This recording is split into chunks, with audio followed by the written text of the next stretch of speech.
Hello everyone. Welcome to the Military News Channel.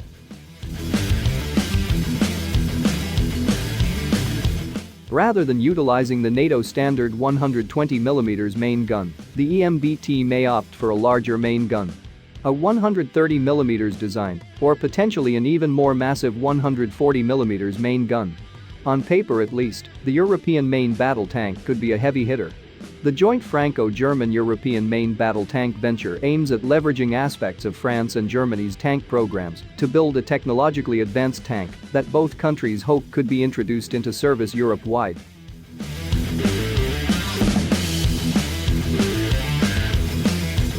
To date, the project has produced just a single pre-production prototype that combines features of both the French Leclerc main battle tank as well as the German Leopard 2. The design, intended to demonstrate the compatibility of French and German engineering and technology, mates the Leclerc's well-protected auto-loading turret with the Leopard's robust chassis and reliable engine. A demonstration video showing a bit of the EMBT's manufacture as well as mobility and firepower capabilities can be seen above and is worth the watch.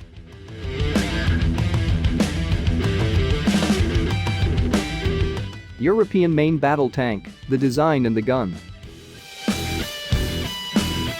Though the Franco-German design is in the very early stages, it is already primed to offer superior characteristics when compared to either the Leclerc or Leopard 2 by themselves.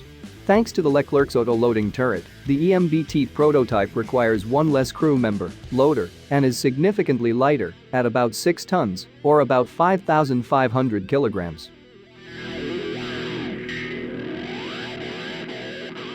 However, one of the more significant proposed upgrades would be related to firepower. Rather than utilizing the NATO-standard 120mm main gun, the EMBT may opt for a larger main gun, a 130mm design, or potentially an even more massive 140mm main gun.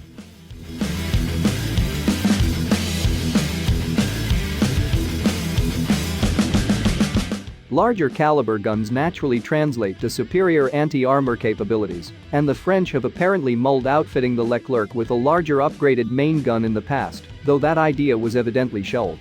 Rheinmetall, the German firm behind what is perhaps the most widely used 120mm tank gun design in NATO and perhaps worldwide, also experimented with a prototype 130mm main gun intended to augment NATO tanks' firepower.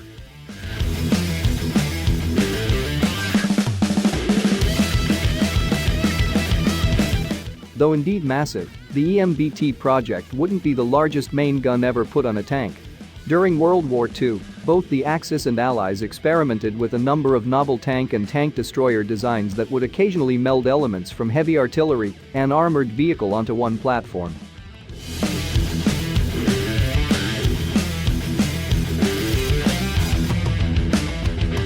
One of the more noteworthy examples was a product of Soviet engineering. The massive ISU-152 was essentially a 152mm heavy artillery cannon placed on a heavy tank chassis. The main gun's large diameter is immediately obvious. Though the ISU-152 was intended to serve a mobile heavy assault platform for taking on heavily fortified Nazi positions, the Soviet Union was able to leverage the incredible explosive power generated by its large main gun to take on virtually all Nazi German armor, despite lacking a dedicated anti-armor round.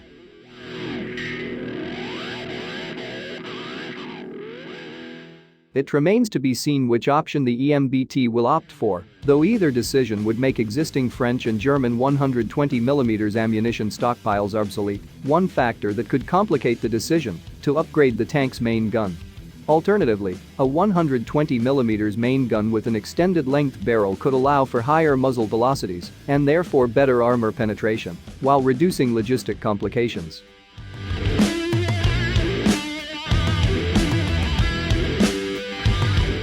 In either case, increased shell size would likely necessitate an auto-loading turret design, as a 130mm or 140mm cartridge size could approach the weight limit of what a human loader is able to manipulate.